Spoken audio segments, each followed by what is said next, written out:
Pria ini ditangkap saat melintas di Jalan Metro Tanjung Bunga, Makassar ketika tim tombak presisi Ditsamapta Polda Sulawesi Selatan menggelar patroli.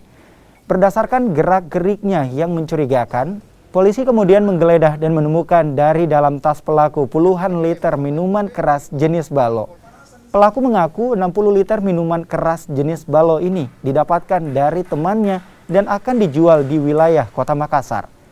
Pelaku kemudian dibawa di posko patroli untuk dimintai keterangan. Kemudian kami amankan setelah membuat pernyataan karena baru pertama kali diamankan. Selanjutnya minuman tersebut sama-sama kita musnahkan, kita suruh untuk membuang minuman itu di dalam selokan.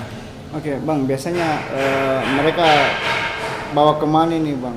Ya, hasil dari informasi dari pelaku yang membawa minuman tersebut itu hendak dibawa ke Hartako, Dentata, dan beberapa tempat di Kota Makassar, yang mana minuman ini sangat banyak karena ada kurang lebih 60 liter, dan kita tahu bahwasanya kegiatan-kegiatan gangguan Kamtibmas yang terjadi di Kota Makassar semua rata-rata berawal dari